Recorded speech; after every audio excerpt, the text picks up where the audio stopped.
this video, just like the last one, which can be found in the description below, I will be going over what I think about a particular hero, whether or not I think they're overpowered. Just to be completely honest, I'm just gonna give you my honest thoughts about them because that's what the videos are titled. Whether you agree to disagree or disagree to agree or agree and disagree or whatever, it doesn't matter. These opinions are mine and you have your own. If you feel the same way I do, that's great. If not, explain why. I'll be going over the defense heroes today, and we will be discussing them in the order they appear on the character select screen, going from left to right. First up is Bastion. Bastion, to many of us, has a special place in our hearts and in our dreams, or nightmares, whichever he appears to be in more of. Personally, for me, it was always nightmares. I remember way back when Overwatch first came out, no one knew how to deal with him in his sentry form. After continuously getting their shit pushed in because they didn't stop and think with their peanut-sized brains that maybe they shouldn't walk towards him in a straight line time after time, they created thread after thread on the official forum demanding a nerf. Fast forward 2 years later, and not much has changed. And I don't mean asking for nerfs, I mean people constantly entering his line of sight. There are still people out there, to this very day, who still do not know how to deal with a Bastion, even after putting in dozens, if not hundreds of hours, and in some cases, even thousands. I came across a Widowmaker player last week. The guy had over 2,000 hours played, and he couldn't even deal with a Bastion. How the hell can anyone stomach this game for that long? Regardless of all the shitters throwing their lives away once he's picked on the enemy team, does that mean he's broken? Were you expecting me to say yes? Are you fucking kidding? He's probably the easiest hero to counter. Almost everything and everyone shits on him, and if you play him while not having a barrier tank on your team, you're pretty much shit out of luck. His turret, while extremely powerful, forces him into a very vulnerable state. In a first-person shooter, you always want to be moving, or at least be able to move when you have to. Being locked into a stationary position is one of the worst things you can do to yourself while playing an FPS game, and especially an FPS game like Overwatch, where the heroes with the highest mobility also have the highest damage output for some strange reason. You could always do whatever I do when I play Bastion and just stick to recon mode. It's actually not that bad. He has the same amount of ammunition as Soldier 76, does slightly higher damage, and isn't restricted to a small AoE healing ability when he needs to heal up. The bad thing about Bastion in recon mode compared to Soldier 76 is that if you happen to get flanked, which will happen a lot, you're just fucked. Your reloading animation in recon mode is slower than 76's reload, healing is basically useless because of how slow you regain health, and if you were to transform into turret mode, you're putting yourself at risk by being a stationary target. If you happen to stick to turret form, you better be sure to have a shield tank because you're essentially dead weight without one. Overall, while he is some sort of glass cannon, he's still borderline usable with all the super mobile and long-range heroes in the game. His usefulness is tied to the team that he is given, and either way, he is a high priority target who will be taken out as soon as possible. That I guarantee you. If I were to make any changes to Bastion, for his recon mode, I'd probably give him another 5 bullets, rounding the magazine off to 30. I'm not sure why this hasn't been done yet. He does 1 more damage than Soldier 76, but his rate of fire and reload speed aren't as quick. He also can't sprint away. He also doesn't have rockets. I mean, come on. Another change I'd make to Bastion is how his healing works entirely. Instead of it being on a resource meter, why not change it so it becomes a regular ability with a cooldown that regenerates a certain amount of health over time? If not that, why not just let us shoot and heal simultaneously? If we could do this, it wouldn't be a direct numbers buff. He'd still deal the same amount of damage and heal the same amount, and it's not like he'd be any more powerful than he already is. These are just 2 of my ideas that I think would improve Bastion's survival without making him too broken. You may feel differently, but hey, players of different ranks feel the game should be balanced differently. Lower ranks feel Pharah is broken, while Diamond and above think she's too weak. Next up is Hanzo. Let me preface this by saying that I'm aware Scatter is being removed and the updated ability has already been added to the PTR. Thank fucking God. Scatter Arrow was complete bullshit and should have been removed ages ago. If we were to talk about pre-rework Hanzo, the only thing I could say was broken would be obviously Scatter. Post-rework Hanzo, well, I have a few things to say. The increase in projectile speed should be lowered slightly.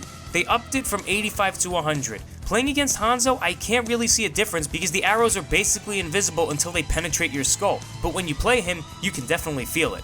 The arrows are almost hit scan-like now. It's crazy. Sonic Arrow's cooldown being decreased from 20 to 12 seconds is absolutely fine in my opinion, only because now Hanzo players will actually remember to use it. The lunge ability is well, he needed another form of mobility to save himself from any trouble he got himself into, but I feel that because of how low the cooldown is, Hanzo players are just going to abuse it as much as possible, like Genji with his double jump. Do you know how jarring it is to see a Hanzo change direction mid-jump while shooting a fully charged arrow at you? He's almost impossible to hit now while doing this. You just can't predict where he's gonna move. It's even worse than Genji. His Storm Arrow ability is probably my most hated aspect of his rework. It just doesn't suit him at all. Aesthetically, yes. Gameplay-wise, no. No. All the ability does is promote spam. I mean, he already does that, but still, that's not even because he's given 6 fully charged arrows. It's because the ability is on a timer. You only have a few seconds to take advantage of 6 fully charged shots that don't even need to be pulled back, mind you, and failing to pop off these 6 shots just makes you feel like you've wasted the ability. Not only this, but when activating the ability, you switch from holding and releasing your shots to just tapping the mouse like it's a fucking hit scan weapon. It just doesn't feel right. I'm sure after a while everyone will get used to it, but any Hanzo main that is used to holding down the bow will find it just so unlike him. I just don't know how else to explain it. Aside from the spamming and change of shooting mechanics, the only other criticism I have about Storm Arrow is that it basically allows him to become a close-range DPS hero when that isn't really needed right now. I've heard a few people go around saying that Hanzo, after the rework, will basically be the new McCree, and to be honest, I can kind of see it. With this rework, he does everything McCree can do better, minus stunning, of course. But still, just think about it. Hanzo already does more damage at medium range if you could land headshots. And with Storm Arrow, you have 6 fully charged arrows ready to go for close range combat, or long range, whatever you choose. It's basically a fan the hammer without an ammo requirement that works at every single range. Not only does it require no ammo, but it's pinpoint accurate. As long as the Hanzo can aim relatively close to someone's head, it'll hit. McCree's Fan the Hammer is complete shit compared to this. It's inaccurate, can't be stopped at all once you've started it unless you decide to waste your roll, and is limited to how many bullets he has left in his revolver. And speaking of roll, Hanzo's roll is better than McCree's. The amount of area it covers with the ability compared to McCree's tumble is absolutely laughable, and to top it all off, Hanzo can attack during it. What the fuck? I've never thought I'd see the day where Hanzo becomes a better close-range DPS than McCree. Holy shit, I might as well just start digging him his grave. Lord knows when Blizzard will decide to fix him. So now we move on to Junkrat. Like I mentioned in the last video I made about the offense heroes, I want Junkrat to have self-harming attacks back. He is an aimless, brainless, spamming hero that shits out tons of damage over and around cover while he himself is out of harm's way 90% of the time. He doesn't inflict any damage to himself at all, meaning he can just walk up to people without any sort of caution and blow them the fuck up, and this occurs almost every time I play against him, and I'm fucking sick of it. I'm sick of having to wait for someone to flank Junkrat because he's spamming grenades through the choke point and my team can't fucking move. The secondary concussion mine wasn't needed at all either, and ever since it was added, it just kills people in frustrating ways, even after the damage fall-off was added. I understand that Junkrat was designed for people who want to play a damage dealer, but have inconsistent or poor aim. I'm fine with this. Hell, I used to play the Devilman for hours back in TF2 before my aim started to improve. What I'm not fine with is the fact that he puts out so much damage while not having any drawback whatsoever other than the range of his kit. His playstyle promotes aggressive behavior, which is a legit tactic, but does so in the wrong way. Playing aggressively with Junkrat is different than playing aggressively with, say, Pharah. Junkrat can go in, deal a shit ton of damage, and walk out without a scratch. No other hero can do that without the use of a shielding or healing ability. Pharah, on the other hand, has to make sure that she doesn't kill herself if she ends up in a hallway or just relatively close to a wall with somebody else next to her. There's a risk with playing Pharah, while there isn't one at all for Junkrat. For someone that does the same amount of damage as her, and you can even argue even more so because of his landmines, you'd think that he'd have some sort of negative aspect to his kit, but no, let's just increase the speed of Riptire and give him a second landmine, it'll be fine. I saw that they were reducing the size of his grenade hitboxes on the PTR, and while it is a nerf, I feel that it is the wrong one. It's not gonna make him fair, it's just Blizzard putting a bandage over a large open wound. Despite all the negative things I have to say about Junkrat, I don't think he's overpowered. Anyone with a brain knows to avoid hallways and just to move left or right when he shoots his grenades, but we all have to admit that sometimes encountering him in a situation like that is the only way to make any sort of progress in the game. Personally, I just think he's too strong for such a low skill and not to mention low risk hero. Pharah is just as strong as he is excluding the concussion mines, but she's a high risk, high reward hero. Junkrat is a no-risk, high-reward hero. I don't know how much more I can stress this. I feel like I've already beaten it, I'm beating a dead horse now. Let's move on to Mei. Before Mei's recent buff, I thought she was decent at what she was supposed to do, being able to duel anybody one-on-one and win 3/4 of the time. Freezing your enemies and shooting them point blank in the face was not a hard play to make. You could always try at least once more before they even had a chance to react. With a way to physically separate yourself from the enemy or block someone else's escape, as well as become invulnerable and heal for a short period of time, you can say that you've got yourself one cold, heartless bitch. The recent buff where Mei is able to freeze more than one person at a time puzzles me. Instead of keeping her as a duelist of sorts, they've made her more into a crowd control hero.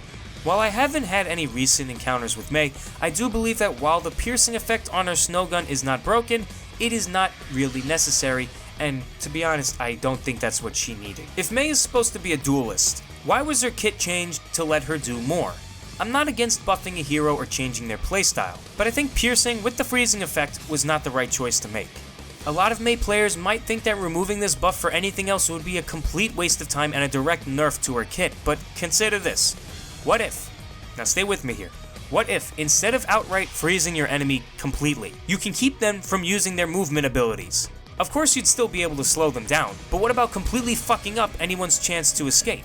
With a change like this, she could stop Tracers, Genjis, Divas, Winstons, Lucios, basically anybody caught in her ice beam from escaping as long as she's holding down the mouse button.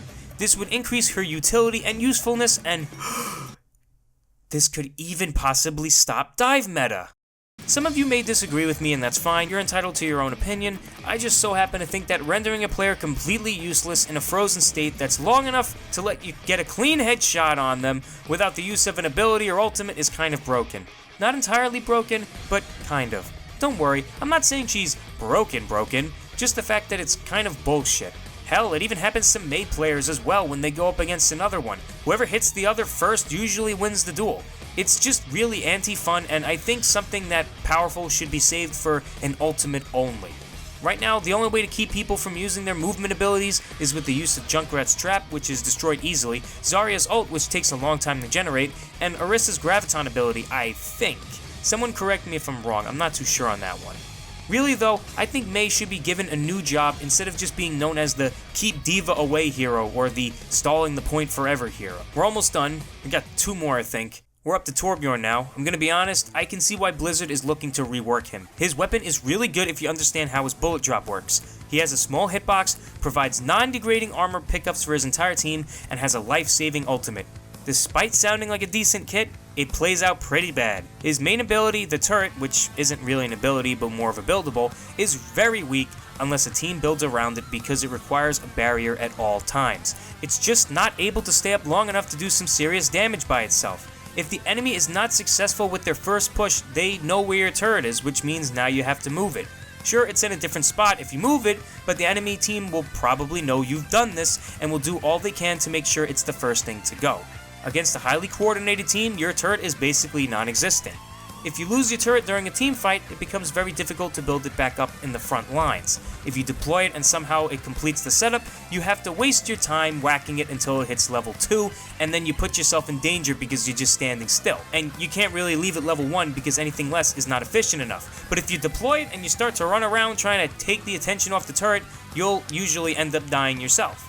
His armor placing ability, while useful, isn't practical because you get most of your scrap from fallen enemies, who usually die far enough to put you in harm's way should you grab it. The regenerating scrap is a good feature, but it doesn't come soon enough. If you're supposed to be defending by keeping your turret operational and supplying armor packs to your teammates, why would you have to overextend and leave your fortified position to properly do 1. or both of these things? Why not just give him a thing where he can place armor packs down like Symmetra? You know how Symmetra can place only like 6 turrets and then it has to regenerate over time? Why not just give him something like that, except it's 5, not 6, you know, 1 for everybody else but you? I think that could work. Molten Core is okay, I guess. While it does work, and work well, more often than not, it does not save the day. I do like how Torbjorn sees an increased rate of fire and building speed, as well as receiving an armor bonus, but I think that after Molten Core ends, his turret should remain level 3, at least damage-wise, for the rest of its lifespan. There would be a catch though. Unless the turret is destroyed or moved, he will not gain ult charge. If it sounds too broken, let me reiterate. After Torbjorn does his Molten Core, the health and armor boost on his turret goes away, but the damage would stay, and he can't gain ult charge until it is completely destroyed or moved, which means that if he had to move it, he would only be able to level it up back to 2. If this was added, Torbjorn players could either keep the turret in the same place at level 3, which could still easily be destroyed thanks to the level 2 health, or move it and try to surprise the enemies again while now being able to build up ult charge again. If this idea sounds too OP, well, that's your opinion. I just think Torbjorn is a little too weak to be completely viable right now, especially on attack because, well, you know. If anything, I guess they could always just change it so he upgrades his turret's damage to level 3, but uses Molten Core for the armor boost on himself and the turret. Torbjorn in general has a lot of issues that seriously need to be discussed at some point in the future, so if you would like to see a video about him or any other hero, let me know in the comments section below. Finally, we have Widowmaker. The grappling hook and venom mine buffs a few months ago were exactly what she needed. I think she's fine the way she is. Some people think her ultimate is bullshit, but the same people who say this usually walk out into the open anyway after hearing her scream in French that she could see you. You can easily avoid dying from her ultimate if you realize that the enemy is watching your every step. That includes enemy teammates. Just avoid any predictable movement, stay away from windows, don't peek, make sure your tanks don't drop their shield, and you'll be fine. If I had to give Widow one change, however, I'd say maybe tighten the spread on her automatic rifle just a teensy bit. It would help her survive encounters just a bit more than she already does, or doesn't. Regardless, if you play Widow and you get caught by a flanker or a Winston, that's your fault. You shouldn't have let them get so close to you anyway. That just about wraps it up for this week. What do you think about the defense heroes? Does anyone need a nerf? How about a buff? Let me know in the comments section what you think. As always, leave a like if you thought it was somewhat entertaining, and be sure to subscribe if you haven't already, if you like what you see. I currently upload one video each Sunday, so be sure to visit again next week. Also, I have a Discord channel, the link is in the description below, please be sure to check it out if you get the chance. I'm always in there, and always up to talk about how bad Overwatch is with my subscribers. There's also a lot of porn, that's usually what people stay for. Anyway, thanks for watching, let me know what you think about my bronze rank suggestions, and I'll see you next week. Later.